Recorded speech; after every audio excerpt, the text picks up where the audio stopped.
Good morning, good afternoon, or good evening from wherever you're watching or listening. My name is Caleb Glick. I'm a lawyer here in the great state of Texas with the Calhoun School of Law to bring you a lot of information plenty of bad folks would rather you not have. Today we're going to be providing another installation into our Federalist Papers series going on number 67. So if you haven't gone back and watched 1 through 66, I would highly encourage you to do so, even though they're on the longer side. They're about 20 minutes each.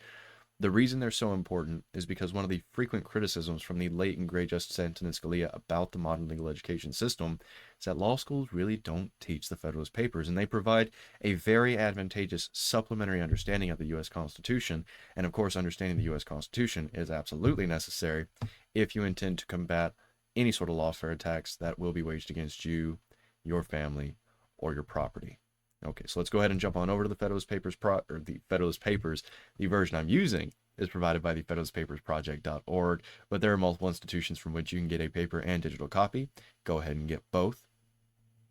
While you're out there looking, go ahead and get a paper and digital copy of the Anti-Federalist Papers, so that way you can join us in comparing and contrasting the arguments for and against ratifying the U.S. Constitution.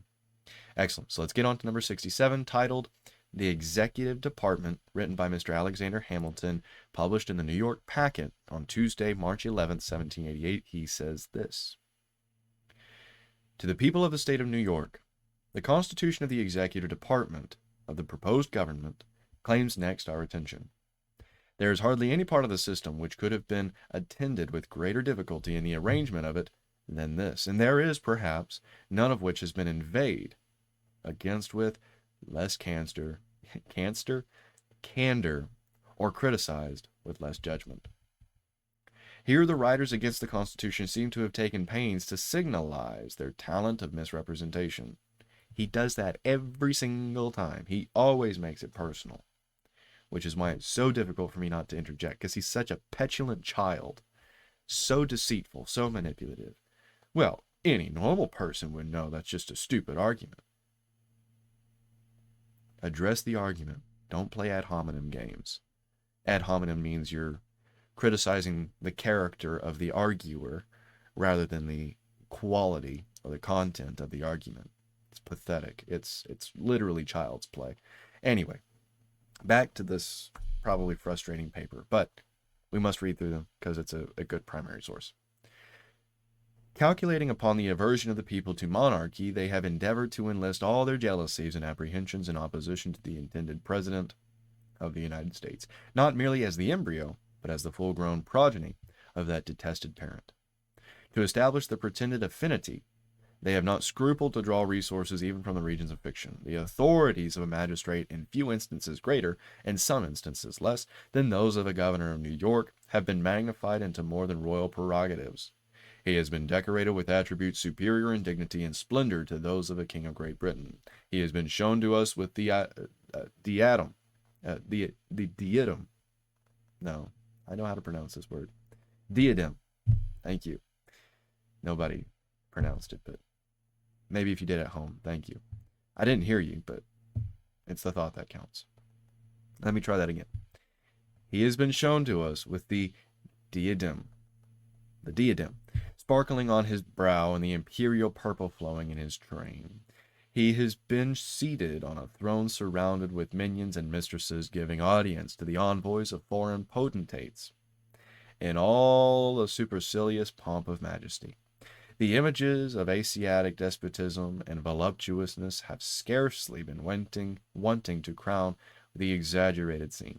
We have been taught to tremble at the terrific visages of murdering Janissaries, and to blush at the unveiled mysteries of a future seraglio.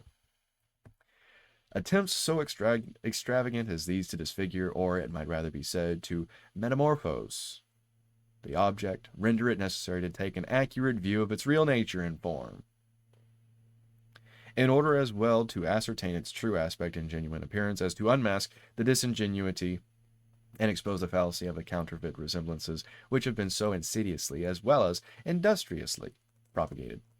Do you feel that that's true in the modern sense, or even back then? Do you feel that that's true, that it was ridiculous to pantomime, to compare the president to a king, the president to, what else did he put up here? Oh, he said king, chief magistrate, things like that, being surrounded and being anyway. Does that sound so absurd? Even without 2020 hindsight. Okay.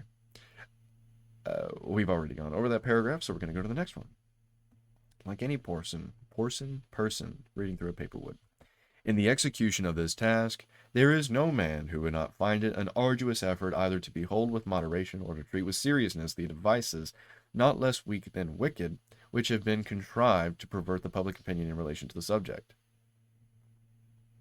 Such a liar. They so far exceed the usual, though unjustifiable, licenses of party artifice, that even in a disposition the most candid and tolerant, they must force the sentiments which favor an indulgent construction of the conduct of political adversaries to give place to a voluntary and unreserved indignation. It is impossible not to bestow the imputation of deliberate imposture and deception upon the gross pretense of a similitude between a king of Great Britain and a magistrate of the character marked out for that of the President of the United States. It is still more impossible to withhold that imputation from the rash and barefaced expedients which have been employed to give success to the attempted imposition. In one instance, which I cite as a sample of the general spirit, the temerity has proceeded so far as to ascribe to the President of the United States a power which by the instrument reported is expressly allotted to the executives of the individual states. I mean the power of filling casual vacancies in the Senate. This bold experiment upon the discernment of his countrymen has been hazarded by a writer who has had no inconsiderable share in the applauses of his party, and who, upon this false and unfounded suggestion, has built a series of observations equally false and unfounded. Let him now be confronted with the evidence of the fact, and let him, if he be able, justify or extenuate the shameful outrage he has offered to the dictates of truth and to the rules of fair dealing. The second clause of the second section of the second article, so Article 2, Section 2 of the U.S. Constitution, empowers the President of the United States to nominate, and by and with the advice and consent of the Senate, to appoint ambassadors, other public ministers and consuls, judges of the Supreme Court, and all other officers of the United States whose appointments are not in the Constitution otherwise provided for, and which shall be established by law. Immediately after this clause follows another in these words: the President shall have power to fill up all vacancies that may happen during the recess of the Senate by granting commissions which shall expire at the end of their next session. It is from this last provision that the pretended power of the President to fill vacancies in the Senate has been deduced. A slight attention to the connection of the clauses and to the obvious meaning of the terms will satisfy us that the deduction is not even colorable. Really, it's so evident, huh? So evident. Then why has it been so oftenly misapplied, even in the early days of the U.S. Constitution's implementation? If it's so evident, if it's so colorable, easily colorable, Mr. Hamilton, why has it never been applied the way that you're saying it will be applied? You lying... Yeah, hold my tongue. Or I will hold my tongue. Don't touch my tongue. Keep your space. Keep your distance. The first of these two clauses, it is clear, only provides a mode for appointing such officers, quote, whose appointments are not otherwise provided for in the Constitution, which shall be established by law, end quote. Of course, it cannot extend to the appointments of senators, whose appointments are otherwise provided for in the Constitution, and who are established by the Constitution and will not require a future establishment by law. This position will hardly be contested. The last of these two clauses, it is equally clear, cannot be understood to comprehend the power of filling vacancies in the Senate for the following reasons.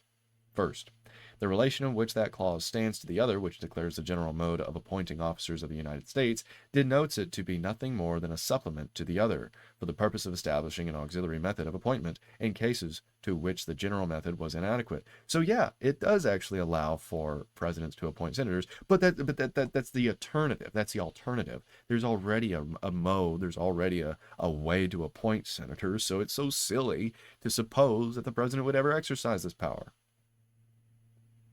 Thank you, Hamilton. Thank you. The ordinary power of appointment is confined to the President and Senate jointly, and can therefore only be exercised during the session of the Senate. But as it would have been improper to oblige this body to be continually in session for the appointment of officers, and as vacancies might happen in their recess, which it might be necessary for the public service to fill without delay, the succeeding clause is evidently intended to authorize the President singly to make temporary appointments, quote, during the recess of the Senate by granting commissions, which shall expire at the end of their next session.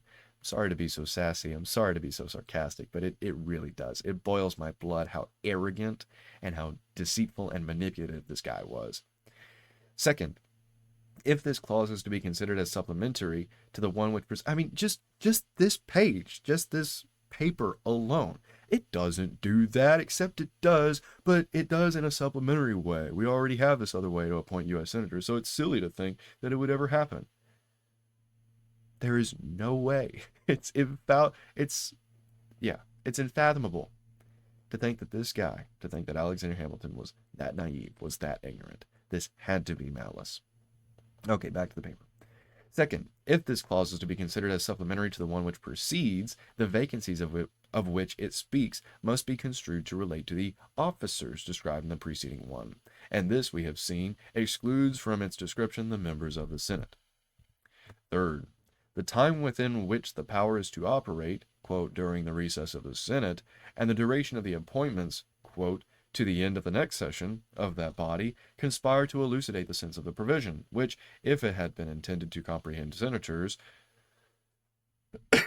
excuse me, would naturally have referred to the temporary power of filling vacancies to the recess of the state legislatures, who are to make the permanent appointments, and not to the recess of the National Senate, who are to have no concern in those appointments, and would have extended the duration and office of the temporary senators to the next session of the legislature of the state, in whose representation the vacancies had happened, instead of making it to expire at the end of the ensuing session of the National Senate.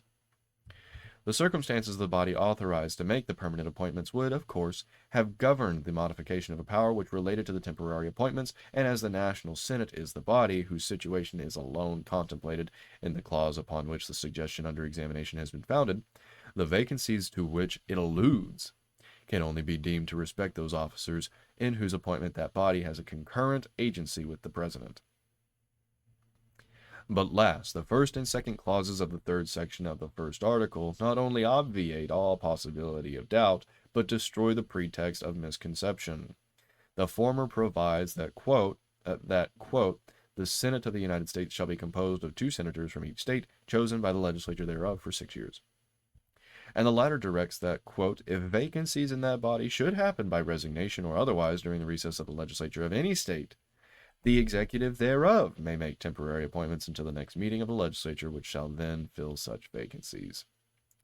Here is an express power given, in clear and unambiguous terms, to the state executives to fill casual vacancies in the Senate by temporary appointments, which not only invalidates the supposition that the clause before considered could have been intended to confer that power upon the President of the United States, but proves that this supposition, destitute as it is even of the merit of plausibility, must have originated in an intention to deceive the people. How ironic. He is projecting so hard right there. To deceive the people, too palpable to be obscured by sophistry, too atrocious to be palliated by hypocrisy. All of those would perfectly describe Hamilton. I have taken the pains to select this instance of misrepresentation and to place it in a clear and strong light as an unequivocal proof of the unwarrantable arts which are practiced to prevent a fair and impartial judgment of the real merits of the Constitution submitted to the consideration of the people.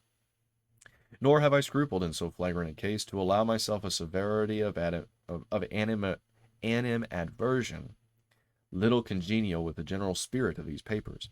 I hesitate not to submit it to the decision of any candid and honest adversary of the proposed government, whether language can furnish epithets of too much asperity for so shameless and so prostitute an attempt to impose on the citizens of America.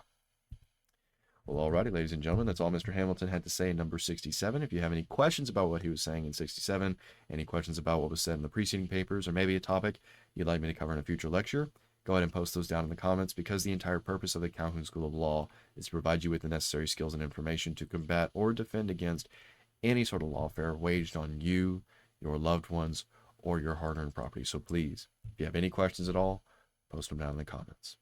Excellent. So my name is Caleb Glick. I'm a lawyer here in the great state of Texas with the Calhoun School of Law to bring you a lot of information that plenty of bad folks would rather you not have. I hope you enjoyed this lecture, and if not, while you're down in the comments, go ahead and let me know how I can do better so I can best serve that purpose of helping you. I hope you'll have a wonderful day, and I'm not sure what the topic for the next lecture will be, just like always, but I'll do my best to make it as informative and entertaining as this one, if not more so. Regardless of the topic of the next lecture, until I see y'all then, I bid you all Farewell.